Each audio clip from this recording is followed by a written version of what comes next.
Okey, Assalamualaikum warahmatullahi wabarakatuh dan selamat sejahtera kepada semua pelajar yang akan mengikuti kelas sejarah pada hari ini bersama saya Cikgu Nur Rashikin. Okey, pada hari ini kita akan terus masuk kepada bab 4. Bab 4 iaitu mengenali tamadun. Okey, kamu boleh rujuk ataupun refer buku teks kamu di muka surat 76 di muka surat 76 buku teks berkaitan dengan mengenali tamadun. Okey, pada hari ini kita akan terus pergi kepada pengenalan dan juga maksud tamadun. Selain itu kita akan lihatlah konsep tamadun yang dibawa oleh beberapa tokoh lah. Okey, pertama sekali apa yang dimaksudkan dengan tamadun? Okey, tamadun ini adalah pencapaian tertinggi masyarakat dalam pelbagai bidang. Pencapaian tertinggi masyarakat, the highest achievement among society in any fields. Okay, jadi pencapaian tertinggi ni bermaksud kemajuan tertinggi manusia, ataupun perubahan yang berlaku dalam masyarakat yang membawa kepada kehidupan yang lebih baik. Jadi pencapaian tertinggi ataupun kemajuan tertinggi masyarakat dalam pelbagai bidang ni kita boleh lihatlah dari segi bidang teknologi, kemudian dari segi pertanian, bidang perdagangan, kemudian pembentukan bandar, organisasi sosial, tulisan dan penyimpanan rekod dan sebagainya lah. Ini adalah antara bidang-bidang yang boleh dikategorikan sebagai apabila ianya maju, ia juga disebut sebagai sesuatu masyarakat tu telah mengalami proses tamadun, ataupun telah mengalami proses kemodenan, ataupun proses kemajuan. Dan kalau kita lihat di sini saya ada contoh pada zaman dahulu dan juga zaman sekarang, zaman moden. Perbezaan zaman dahulu dan juga zaman sekarang. Cara memasak zaman dulu mereka menggunakan arang. Pada zaman sekarang kebanyakan kita memang menggunakan dapur gas. Di mana apabila perubahan ini berlaku, kita sebut sebagai perubahan ini bermaksud manusia sudah mencapai satu tahap perubahan yang baik, satu pencapaian tertinggi manusia lah. Manusia telah mengalami kemajuan. Jadi apabila manusia telah mengalami perubahan macam ni, kemajuan seperti ini, daripada menggunakan ini adalah berkaitan dengan bidang teknologi lah. Di mana pada waktu dulu mereka hanya menggunakan arang. Pada zaman sekarang mereka sudah menggunakan, kita semua sudah menggunakan dapur gas untuk memasak sebagai contoh. Jadi apabila kita sudah capai, when we achieve the highest development, so kita panggil sebagai kita sudah ada tamadun. Kita sudah mengalami proses tamadun, proses kemajuan, proses pencapaian tertinggi. Begitu juga dengan apabila kita lihat orang zaman dulu, manusia zaman dulu dia menulis. Dia tulis tu biasanya dia tulis atas batu, dia tulis atas kayu, atas dahan-dahan, pokok-pokok dan sebagainya. Jadi pada waktu itu mereka belum mencapai tahap kemodenan, tahap kemajuan. Tetapi zaman sekarang kita sudah ada pen, kita sudah ada buku untuk mencatat. Kemudian kita sudah ada komputer pada zaman sekarang untuk kita menaip.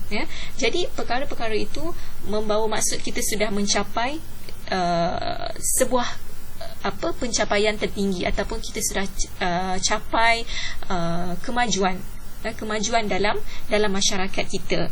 Jadi bila kita sudah capai kemajuan dalam masyarakat, itu bermaksud kita sudah ada tamadun. Masyarakat kita sudah ada tamadun, sudah ada pencapaian yang tertinggi. Jadi saya harap kamu fahamlah apa itu maksud tamadun.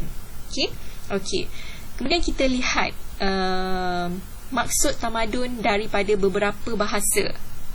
Pertama sekali daripada bahasa Yunani. Bahasa Yunani, tamadun diambil daripada perkataan civitas.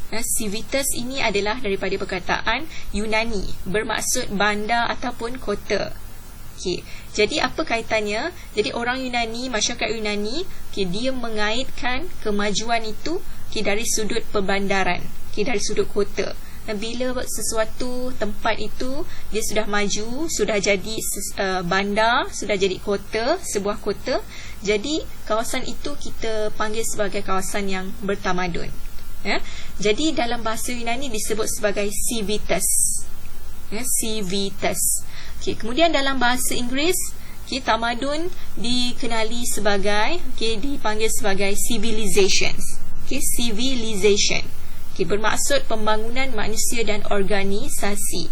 Jadi ini adalah dalam sudut bahasa Inggeris lah. Maksud tamadun itu apabila manusia mengalami kemajuan ataupun sebuah organisasi yang terdiri daripada masyarakat mengalami kemajuan ataupun mengalami pembangunan. Jadi itu disebut sebagai tamadun. Ataupun dikenali sebagai civilization. Ini dalam bahasa Inggeris. Kemudian dalam bahasa Arab, mereka panggil tamadun itu sebagai mudun. Mudun ataupun madain. Madain ataupun madana. Madana. Ketiga-tiga perkataan ini membawa maksud yang sama, iaitu tinggi budi bahasa dan juga pembukaan bandar. Di mana masyarakat Arab, bila mereka melihat sesuatu masyarakat, dia melihat manusia itu bila dia mempunyai budi bahasa yang tinggi, mempunyai adab yang tinggi ataupun mempunyai kelakuan manusia itu dia baik, dia tinggi budi bahasa dan sebagainya. Jadi masyarakat itu sudah mengalami satu proses ketamadunan ataupun kemajuan lah, tamadun. Sudah mencapai tahap tamadun. Dan juga pembukaan bandar. Maksud mudun, madai, madana ini juga berkait rapat dengan pembukaan bandar. Bila adanya bandar di sesuatu tempat, jadi kawasan itu, sesuatu masyarakat itu sudah mencapai tamadun. Sudah mencapai kemajuan. Kemudian bahasa Arab juga, dia mengambil kira hadarah, konsep hadarah dan juga hadari. Di mana hadarah ini adalah kawasan ataupun daerah. Kawasan ataupun daerah.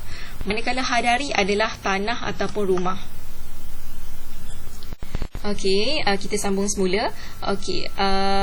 Di mana masyarakat Arab ni, dia bukan saja melihat kepada tinggi budi bahasa dan juga pembukaan bandar, tetapi dia melihat juga kepada kawasan ataupun daerah yang kita panggil sebagai hadarah, yang dia panggil sebagai hadarah dalam bahasa Arab, dan juga dia melihat tanah ataupun rumah yang dia panggil sebagai hadari. Apabila kawasan hadarah dan hadari ni mengalami kemajuan, jadi sesuatu tempat itu sudah dianggap sebagai sudah mencapai tamadun. Dalam bahasa Melayu pula, tamadun bermaksud pencapaian kemajuan masyarakat dari segi kebendaan dan pemikiran. Ini adalah dari segi bahasa Melayu lah. Bila kita sudah mencapai tahap kebendaan, maksudnya kebendaan ini adalah dari segi teknologi lah, dari segi apa yang kita guna, peralatan yang kita guna dan sebagainya.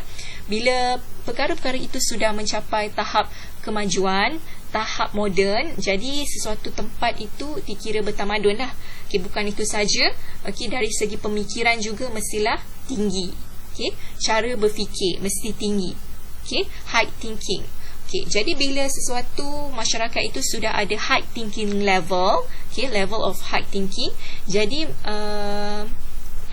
dari sudut bahasa Melayu ni dia menyatakan bahawa masyarakat itu sudah mengalami kemajuan ataupun tamadun. Ini adalah maksud tamadun dari segi bahasa Yunani, bahasa Inggeris, bahasa Arab dan juga bahasa Melayu. Seterusnya kita lihat kepada konsep tamadun. Dalam konsep tamadun ni, dalam buku teks kamu ada diterangkan, dia melihat kepada dari sudut pandangan Islam dan juga dari sudut pandangan Barat. Di mana dalam konsep tamadun dari sudut pandangan Islam, dia merangkumi pembangunan lahiriah lahiriah iaitu luaran, dan rohaniah iaitu dalaman berdasarkan Al-Quran dan hadis ajaran Nabi Muhammad SAW. Di mana Al-Quran ini merupakan kitab suci lah, kitab suci umat Islam. Okey, dan hadis ni adalah ajaran yang dibawa oleh Nabi Muhammad. Okey, dan kemudiannya dari sudut pandangan Islam ni, dia menyatakan bahawa tamadun ini mestilah merangkumi pembangunan, kemajuan dari segi luaran dan juga dari segi dalaman. Okay, maksudnya kalau manusia itu dia mengalami pembangunan, kemajuan dari segi luaran dia dan juga dalaman dia juga maju. Okay, dari segi sudut berfikir dia, kemudian dari sudut adab dia baik, akhlak dia baik. Okay, dia sudah mencapai kemajuan, okay, mencapai tamadun. Okay, dari sudut pandangan barat pula, tamadun diklasifikasikan sebagai civilization lah. Maksudnya pencapaian tertinggi dari sudut teknologi, ekonomi, struktur politik, masyarakat, penempatan yang berada di kawasan perbandaran. Ini adalah dari sudut pandangan barat. Jadi konsep tamadun ini saya harap kamu fahamlah apa yang dimaksudkan dengan tamadun dari sudut pandangan Islam dan juga sudut pandangan barat. Kemudian kita lihat pula kepada tokoh yang menyebut berkaitan dengan tamadun. Ada dua, iaitu tokoh Islam dan juga tokoh barat. Ada dua tokoh Islam yang menyebut mengenai tamadun, iaitu yang pertama adalah Ibnu Khaldun dan yang kedua adalah Syekh Muhammad Naqib Al-Attas. Jadi di sini kamu boleh baca. Ibnu Khaldun dia menyatakan bahawa tamadun ini adalah berkonsepkan umran. Berkonsepkan umran maksudnya kawasan itu perlulah makmur, perlulah subur dan makmur. Maksudnya perlulah mencapai satu tahap yang kita panggil baiklah. Baik dan juga makmur ni macam kawasan itu mestilah aman, mestilah damai. Jadi barulah kawasan itu boleh dikategorikan sebagai bertamadun. Dan juga dia Ibnu Khaldun ni beliau juga menjelaskan untuk masyarakat yang tamadun mesti capai hadarah dan juga madaniyah. Maksudnya dia mesti mencapai kehidupan yang menetap. Kehidupan yang menetap yang mempunyai prinsip-prinsip nilai seperti akidah, syara, akhlak, falsafah, kebudayaan dan peradaban. Jadi manusia tu mesti ada prinsip-prinsip tu. Dan yang kedua adalah dari segi madaniyah. Madaniyah ni maksudnya manusia tu perlu ada aspek kebendaan dalam kehidupan mereka. Maksudnya dari segi teknologi, peralatan dan sebagainya lah. Jadi itu yang dimaksudkan dengan tamadun. Konsep yang dibawa oleh Ibnu Khaldun. Yang kedua adalah dari segi Syekh Muhammad Naqib Al-Attas. Beliau menyatakan bahawa tamadun itu adalah keadaan kehidupan masyarakat yang telah mencapai taraf kehalusan tata susila dan kebudayaan yang luhur. Maksudnya dia sudah mencapai sikap ataupun dia sudah mencapai peribadi yang baiklah. Kehalusan tata susila tu maksudnya peribadi yang baik, peribadi yang mulia. Dan juga dia mempunyai kebudayaan yang luhur bagi seluruh masyarakatnya. Dan yang kedua, dia mempunyai buku.